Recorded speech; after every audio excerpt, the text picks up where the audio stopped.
You are listening to the Life Coach School podcast with Brooke Castillo, episode number 382. Welcome to the Life Coach School podcast, where it's all about real clients, real problems, and real coaching. And now, your host, Master Coach Instructor, Brooke Castillo. Hi, my friends. How are you today? So good. I'm in Colorado still. I'm about to get on a plane to fly to Lake Tahoe to celebrate my 49th and my son's 21st birthday. So excited. I love Lake Tahoe in the summer. I've gone there every summer my whole life, celebrated my birthday there every summer my whole life. Our whole family gets together. We're bringing lots of our friends. We rented a big house and it's right on the lake. And we have like a chef the whole time. And we have the boat. We have jet skis. I cannot wait. I've been having a great time here with my friends, Layla and Alex and Ryan. We're all here. And I've now met some friends in Colorado, which is fun. So we've all been hanging out and hiking. And we did e-bikes up to the top of Vail. That was hysterical. So much fun. So I'm having a wonderful summer. I hope you guys are as well. Today, I want to talk about a topic called resting versus laziness. I wanted to do this topic because I have some friends. I have friends on both ends of this spectrum. So I have friends that never rest because they think it's lazy. And I have some friends that all they really do is rest. And it's not really resting because they haven't done anything. It's more laziness, but they're calling it rest. And I think the answer is somewhere in the middle, where we take care of ourselves and work really hard and rest when we need to, and we eliminate laziness from our lives completely. Laziness has no real usefulness in our lives. One of the things that I think is very important to remember is that you don't ever want to call yourself lazy as a character trait. A lot of people will say, I'm not going to do that just because I'm lazy, or I'm not taking care of that because I'm lazy. And I just want you to be careful when you start attributing labels to yourself, you will prove them true. They're very subtle thoughts that you end up living out to prove them to yourself. And when you are being, quote unquote, lazy, when you're acting lazy, you are not being that best version of yourself. You are not creating at the highest level of what you can create. And if you're listening to this podcast and you follow my work and you're, a student of mine, you probably are someone who wants to create a contribution, who wants to create something and add some value to your life and to the people around you. Laziness is not one of those character traits that you're going to want to develop. When you look up lazy in the dictionary, it says unwilling to work or use energy. And I think there's a more specific definition that I'm going to be using throughout this podcast, and I want you to think about. The way that I define being lazy and, feeling lazy is I don't want to do something.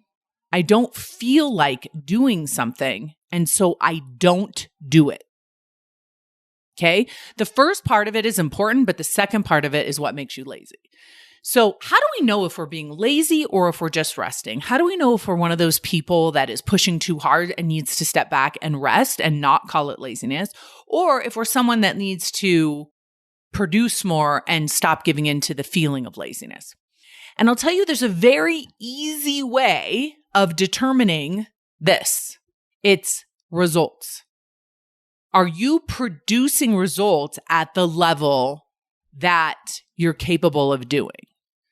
And if you are, then it's not laziness. But if you haven't produced any results and you don't feel like doing something and so you don't do it, we're going to call that laziness. Okay? Now, here's the important distinction.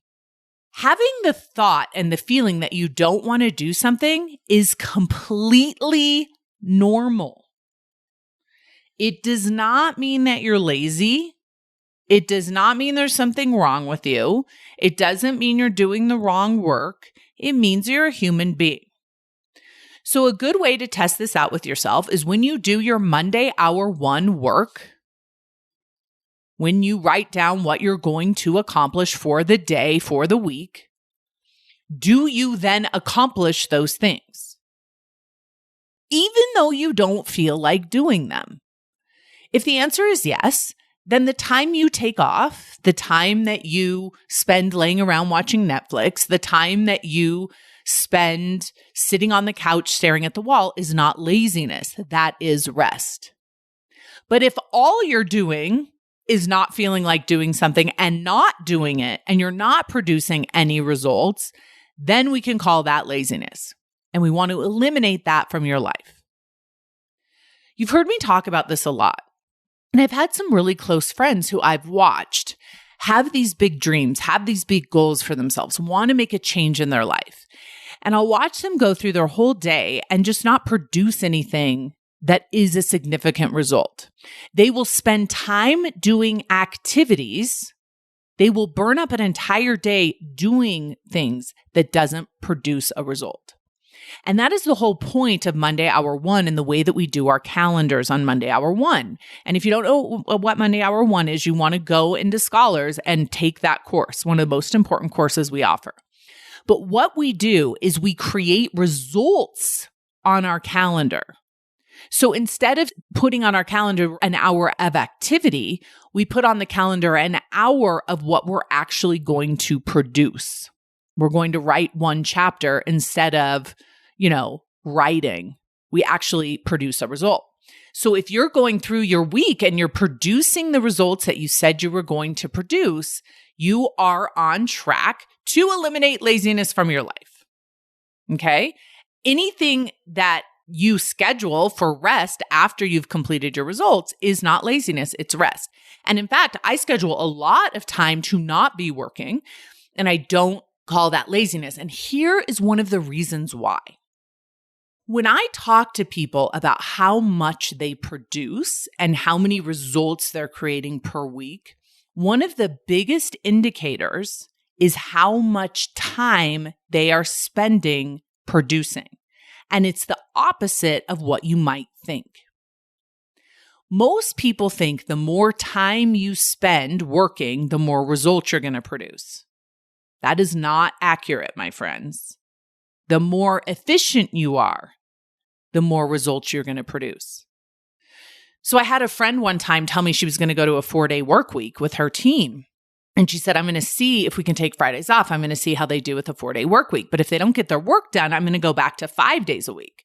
And what I told her was, no, that's the opposite of what you should do. If they don't get their work done in 4 days a week, you should only give them 3 days to get it done because it'll make them more efficient, more on top of things, less lazy, less distracted, and less procrastinating because they have a limited amount of time to produce a lot of results. That is one of the secrets to eliminating laziness from your life. Give yourself less time to do the work. You will not be able to, I have an hour to do something that takes me 20 minutes. I'll look on Facebook. I'll check Instagram. I'll see who texts me. I'll check my emails. That kind of thing. You're not going to be producing at the level that you want. And what that actually does is reduce the amount of time that you're able to rest. Because if you're spending an hour doing something that could take you 20 minutes, you've missed out on the opportunity to get that work done in 20 minutes and then literally rest and relax without it being laziness because you already produced the result you want. Okay? So the question becomes, why do we allow ourselves to be lazy? Why do we allow ourselves to rest ahead of time? Which is what laziness is. It's resting before you've done anything to produce results. It's procrastinating. It's sitting around being mindless. And the reason why we do this, and I've watched people do this in my life, is we have thoughts about the work we're going to do. And we think that it's valid. It's a valid reason not to do something because we don't feel like doing it. I want to say that's an invalid reason. So many of the tasks, so many of the things that we need to do in our lives to have an extraordinary life and to build the character of resilience and efficiency is to do hard things, to do things we don't feel like doing in the moment, but we're taking care of for our future self. For some of you, it may be taking care of tasks around the house. For some of you, it may mean not eating, not overeating. For some of you, it may be producing a blog post or recording a podcast or creating content or making offers. So many of my students don't want to make offers because they don't feel like it. They're waiting for this magical land of, I'm going to be inspired to do all this work. And usually what happens to most of us who indulge in laziness is we get to the point where we have a limited time frame. We artificially are like, it's like we're creating our own demand for efficiency by waiting till the last minute. And one of the things I recommend in Monday Hour 1 is you just create the demand for that efficiency ahead of time. And the only difference between those two things is you're still getting the work done in the least amount of time. You're just not stressed about it. And a lot of times people will say, well, I do my best work the last minute. I'm like, no, that's just when you actually do work. If you created a timeline for yourself that required you to meet a sooner deadline, you would still do your best work. You would just do it without the stress of having to get it done in a certain amount of time. Most procrastination comes from a forcing of you to not be a perfectionist. If it has to be done on a certain day at a certain time, you can't indulge in your perfectionism, right? And so that's why you're getting it done. So if you're the kind of person who wants work to be done perfect, so you procrastinate and do it the last minute because you can't tolerate it not being perfect, just notice how inefficient that is. Notice how you're creating false stress for yourself so you can overcome your own perfectionism. And what I want to recommend is that you just overcome your perfectionism with one choice. I need to do B- work. I need to get it done in the next hour, even though it's not due until Friday. That is when you will produce at the highest level. And when you do that consistently, you have more time to rest. Now let's talk about what is the difference between resting, truly resting after you've gotten your results that you want, and laziness. The biggest difference is your opinion of yourself while you're doing it. Rest, in order for it to be rejuvenating, in order for it to actually produce energy, stored energy for yourself to do the next fuel-based thing that you need to do, is you need to have a high opinion of yourself while you're doing it. And if when you're being lazy, you're not having a high opinion of yourself while you're doing it. You're shooting all over yourself. Think about this. If you're lying on the couch and you just completed 3 blog posts, 12 offers, what you will be feeling when you lay on the couch is accomplished, proud, right? You will be experiencing this earned rest that you are now taking without anything on your plate. That's when you do your rest after results. When you do your rest before results, that rest is like tossing and turning in the bed. You may be laying around watching Netflix, but you're not getting any true rest because you're thinking, I should be working. I should be doing this. You're dreading the amount of work that you have to do that you haven't produced. You're not feeling good about yourself because of the results you haven't created. The simple difference is putting the rest on the other side of the results instead of putting the rest on the front side of it. And allowing yourself to not feel like doing something and doing it anyway, carrying that heavy dread like a purse. So let me give you an example. This morning, when I wake up and I look at my calendar, my first call, I have a 5-pound stronger call that starts at noon for me today. So I had about 2 hours. I went on a hike this morning and I had about 2 hours before that call that I didn't have anything planned. And I wanted to record this podcast, and I could record it after the call, or I could record it before the call that I was teaching. And listen, I didn't feel like getting on the podcast and doing it ahead of time. It seemed like so much nicer to be able to take my time getting ready and lounge about and text my friends and talk. My other friends are here, talk to them. But instead, I'm like, I don't feel like doing this right now, but I'm going to get it done. And then I'm going to chill and relax afterwards, after the call, and just be able to enjoy that time so much more because I've already accomplished the podcast. Now that I'm doing the podcast, I'm actually quite enjoying it. I enjoy having these conversations with you. I enjoy giving you kind of the content, the way my mind puts things together. I'm now in the flow of doing it.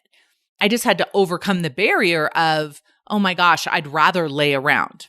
Remember the motivational triad. You would always rather lay around and not risk any kind of challenge because of the way that your brain is wired. It's not because you're a lazy person. It's because you're trying to preserve your body from having to exert itself because there may not be food in this cave later. That is how your brain was evolved. So when you understand that, it's very easy to overcome. You don't use I don't feel like it as a reason to not do something. And you don't even have to analyze why you're not doing something. That's another mistake I see a lot of my students make is they're like, well, I think I'm afraid of rejection. I think I'm afraid of success.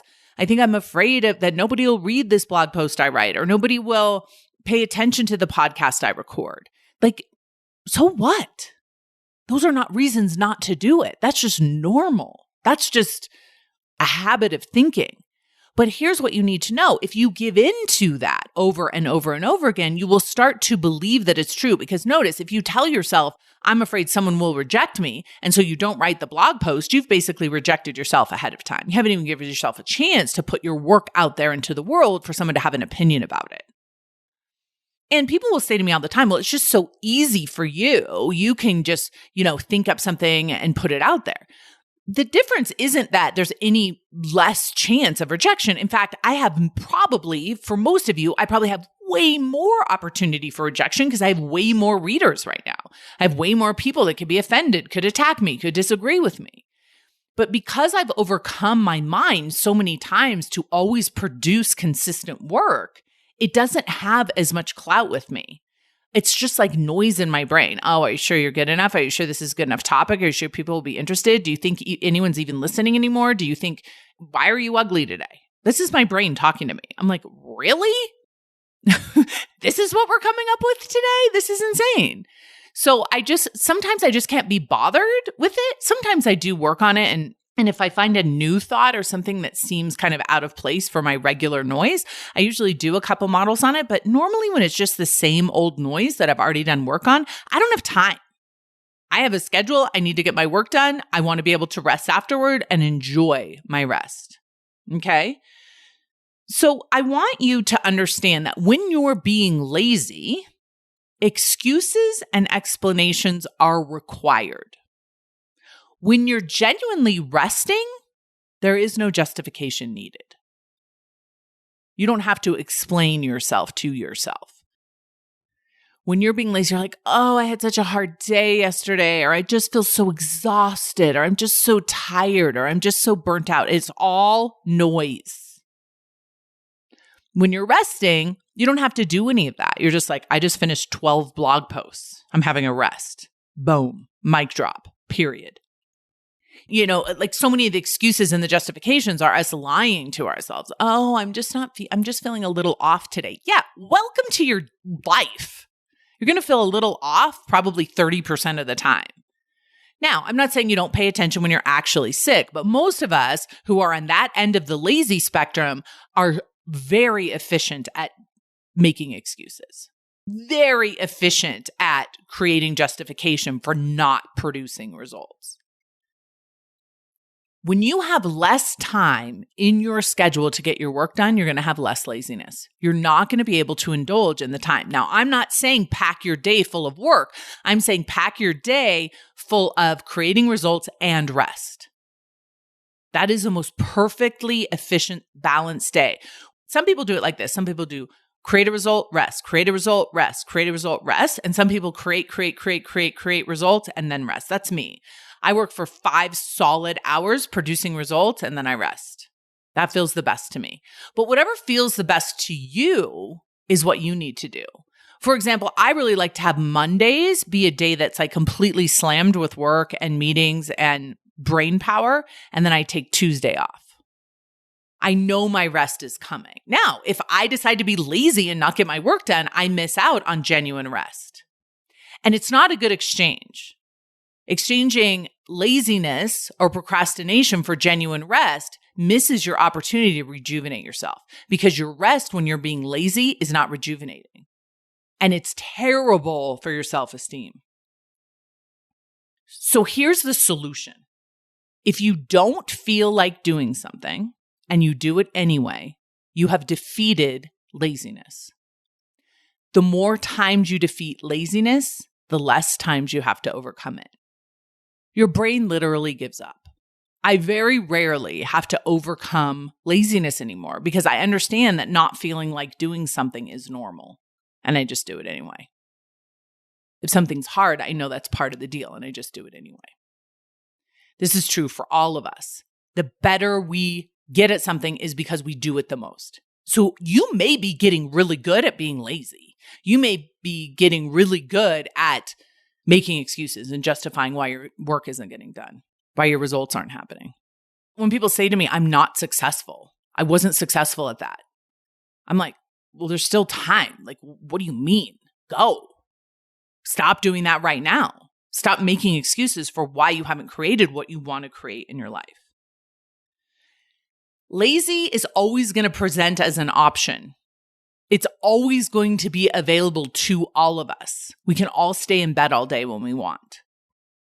We can all skip work and watch Netflix. We can all buffer instead of going to the gym and working out. It's always going to be an invite that's there. The difference is whether you accept the invite or not. I never accept the invite, so the invite has gotten so much quieter. It's gotten so much less frequent. I enjoy my earned rest way too much, way more than I enjoy laziness. Same exact action, one feels good and rejuvenating and self-esteem producing, and the other one is the exact opposite. And if you're someone that is procrastinating because you have fear around producing the work that you want to do, I just want to offer that being lazy and not doing the work that you genuinely want to do in your life is the most poisonous way to deal with fear. Postponing fear creates more of it. If you're afraid of your work, if you're doubtful of your work, if you're questioning, if you're shameful of your own self, putting it off does not help in the long run. It may feel like a buffer in the short run, but it does not help in the long run. You are making it so much worse for yourself. So the solution, if you're being lazy, if you're procrastinating because you're afraid, the solution is to learn how to be afraid efficiently. Figure out what fear feels like, explore it, and get to work.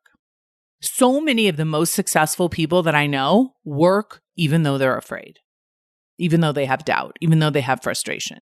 They allow it to be there. They understand their models. They understand their thoughts creating it, and they get to work anyway. So I want you to promise me something. You will never call yourself lazy as a character trait. You will not say, I'm being lazy right now. You won't do that to yourself. You won't give in to that feeling because you know it doesn't produce anything positive in your life.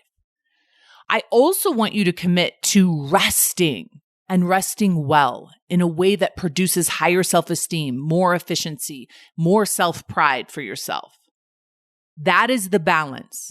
You take the rest after the results instead of being lazy ahead of time. That is my tip of the week, my friends. It will change your life.